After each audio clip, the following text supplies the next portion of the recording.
आपण या भागामध्ये जो दुसरा प्रकार आहे समासाचा तत्पुरुष समास, तर त्याचे प्रकार हे अभ्यासणार आहोत. बघा, पहिला प्रकार आहे विभक्ती तत्पुरुष समास. तर विभक्ती तत्पुरुष समासामध्ये काय आहे, तर ज्या तत्पुरुष समासात कोणत्या तरी विभक्तीचा किंवा विभक्तीचा अर्थ व्यक्त करणाऱ्या शब्दयोगी अव्ययाचा लोप करून दोन्ही पदे जोडली जातात त्यास विभक्ती तत्पुरुष समास असे म्हणतात. म्हणजेच काय, तर विभक्तीचे जे प्रकार आहेत, प्रथमा, द्वितीया, प्रथमा तर येणार नाही, द्वितीया, तृतीया, चतुर्थी, पंचमी, षष्ठी, म्हणजे असे जे विभक्ती आहेत, तर त्या विभक्तीचा किंवा विभक्तीचा अर्थ व्यक्त करणाऱ्या शब्दयोगी अव्ययाचा, शब्दयोगी अव्यय म्हणजे काय, तर शब्दाला जोडून येणारा शब्द, त्यांचा लोप करून दोन्ही पदे जोडली जातात त्यास विभक्ती तत्पुरुष समास असे म्हणतात. आता बघा, एक उदाहरण आपण यासाठी अभ्यासूया समजून घेण्यासाठी. सुख प्राप्त, सुखाला प्राप्त. बघा, ला ला ही द्वितीय विभक्तीचे प्रकार आहे. आणखी एक उदाहरण बघूया, तोंडपाठ. आता इथं आपल्याला विभक्ती प्रत्यय करताना काय घ्यावं लागतंय, तर तोंडाने पाठ. तोंडाने, ने, ईशी हे काय आहे, तर तृतीय विभक्तीचे उदाहरण आहे. तर अशा प्रकारे हा विभक्ती तत्पुरुष समास आहे. याच्यावरील जास्तीत जास्त उदाहरणं सोडवा, जेणेकरून याच्यामधील तुमच्या काही अडचणी राहणार नाहीत. दुसरा प्रकार आहे उपपद तत्पुरुष समास. आता उपपद तत्पुरुष समास यालाच कृदंत तत्पुरुष समास असेही म्हटले जाते. ज्या समासातील दुसरे पद हे प्रधान असून ते कृदंत, कृदंत म्हणजेच काय, तर धातू साधित असते, त्याचा वाक्यात स्वतंत्र उपयोग करता येत नाही, त्यास उपपद अथवा कृदंत तत्पुरुष समास असे म्हणतात. आता काय, तर दुसरे पद महत्वाचे असते किंवा दुसरे पद प्रधान असते हे तर आहेच, पण त्यासोबतच धातू साधित असते. म्हणजेच काय, तर त्याचा वाक्यात स्वतंत्र उपयोग करता येत नाही, म्हणजे त्याला जोडून येणारा शब्द किंवा शब्द जोडल्याशिवाय. आपण उदाहरणावरूनच ही गोष्ट समजून घेऊया.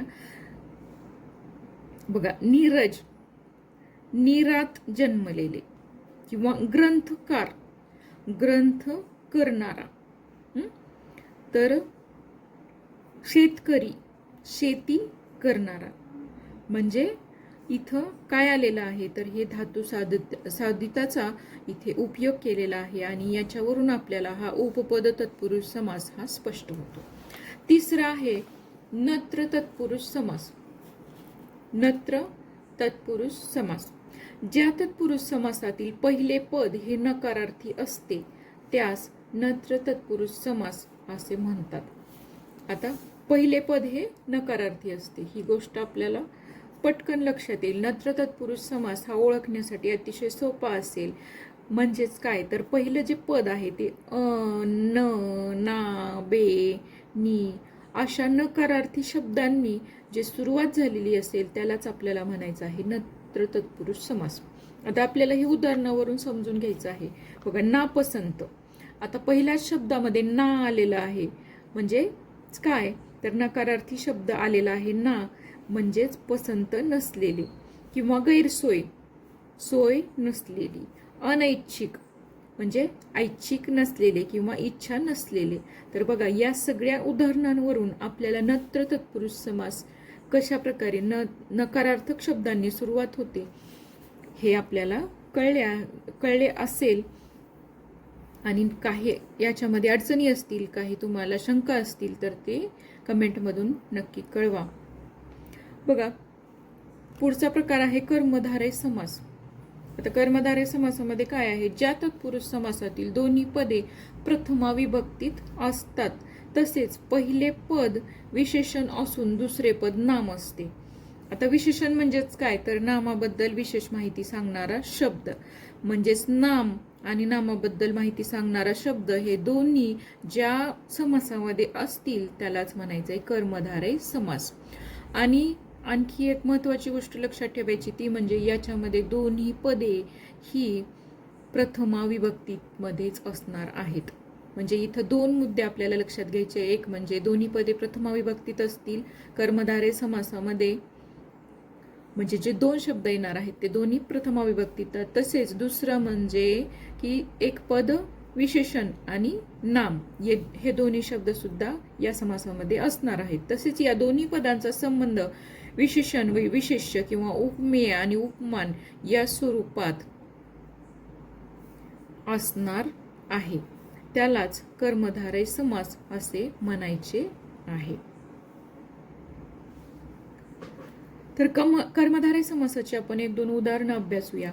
हे बघा, पहिलं उदाहरण बघा, नील कमल. नील असे कमल, पुरुषोत्तम, उत्तम असा पुरुष. या शब्दांवरून आपल्याला लक्षात येते की पुरुष हे एक नाम आहे किंवा आणि उत्तम म्हणजे पुरुष कसा आहे तर उत्तम आहे. पुरुषाबद्दल विशेष माहिती सांगण्याचं काम केलंय या विशेषणाने, उत्तम या शब्दाने. म्हणजेच इथे नाम आणि विशेषण दोन्ही आलेले आहेत. त्यांचा संबंधही आहे उपमान आणि उपमेय असाच आहे. आणि याच्यामध्ये उत्तम अ आणि पुरुष अ ही दोन्ही पदे ही प्रथमा विभक्तीमध्ये आलेली आहेत. पुढील व्हिडिओमध्ये, पुढील भागामध्ये आपण विभक्ती हा प्रकार सविस्तर अभ्यासणार आहोत. पण इथे हे आलेलं आहे उदाहरण, हे आपल्याला कर्मधारय समासाचं हे स्पष्ट होत आहे. पुढचा प्रकार आहे द्विगु समास. ज्या कर्मधारय समासातील पहिले पद हे संख्या विशेषण एकवचनी असते व या सामासिक शब्दावरून एक समूह सुचविला जातो त्यास संख्यापूर्वपद कर्मधारय अथवा द्विगु समास असे म्हटले जाते. आता बघा, ह्या द्विगु समास ओळखण्यासाठी आपल्याला दोन महत्वाच्या गोष्टी ह्या लक्षात घ्यायच्या आहेत. ते म्हणजे पहिलं पद हे संख्या विशेषण म्हणजे संख्या असणार आहे आणि एकवचनी व सामासिक शब्दावरून एक समूह सुचविला जाणार आहे. म्हणजे जो सामासिक शब्द आहे त्याच्यावरून एक समूहाचा बोध आपल्याला होणार आहे. त्यालाच आपण संख्यापूर्वपद कर्मधारय अथवा द्विगु समास असे म्हटलं आहे, असे म्हणतात. आता हे आपण उदाहरणांवरून स्पष्ट करून घेऊया. बघा, त्रिभुवन. आता आपण व्याख्येमध्ये पाहिल्याप्रमाणे पहिले पद हे संख्या विशेषण. त्रि या शब्दावरून आपल्याला 3 या संख्येचा काय होतो, बोध होतो. आणि बघा, हे संख्या विशेषण एकवचनी असते व सामासिक शब्दावरून एक समूह सुचविला जातो. त्रिभुवन म्हणजे 3 भुवनांचा समुदाय. आपल्याला पहिलं संख्या विशेषण त्याच्यावरून ही गोष्ट लक्षात येते आणि त्याचसोबतच 3 भुवनांचा समुदाय म्हणजे याच्यातून एक समूह सुचविला जातो. या दोन गोष्टींवरून आपल्याला स्पष्ट होते की हा द्विगु समास आहे किंवा द्विगु समासाचं उदाहरण जर आलं तर आपल्याला ते ओळखायला सोपं जाईल. आता शेवटचा प्रकार आहे बघा, मध्यम पदलोपी समास.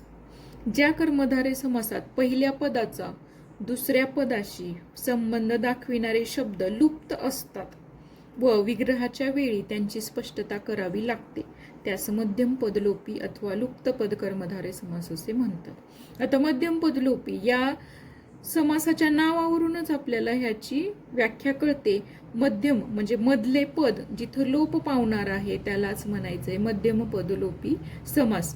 आणि ते लोप तर पावलेच असेल, पण विग्रहाच्या वेळी जेव्हा आपल्याला या सामासिक शब्दांचा विग्रह करायचा आहे त्यावेळी आपल्याला ते शब्द किंवा त्यांची स्पष्टता करावी लागते, ते शब्द घालावे लागतात. म्हणूनच त्याला मध्यम पदलोपी अथवा लुप्त पद कर्मधारय समास असे म्हटले जाते. आपण हे आता उदाहरणांवरून स्पष्ट करून घेऊया. बघा, साखर भात. आता साखर आणि भात यामध्ये साखर घालून तयार केलेला भात, ही जी मधली पद आहेत घालून तयार केलेला भात, तर जी मधली पद आहेत ते आपण लुप्त केलेले आहेत आणि त्यापासून साखर भात हा शब्द तयार केलेला आहे. तसेच पुरणपोळी, पुरण घालून तयार केलेली पोळी. तर या दोन उदाहरणांवरून आपल्याला स्पष्ट होत आहे की हे काय आहे, तर हे मध्यम पद लोपी समासाचे उदाहरण आहे. तर अशा प्रकारे हे समजण्यासाठी सोपे जाईल.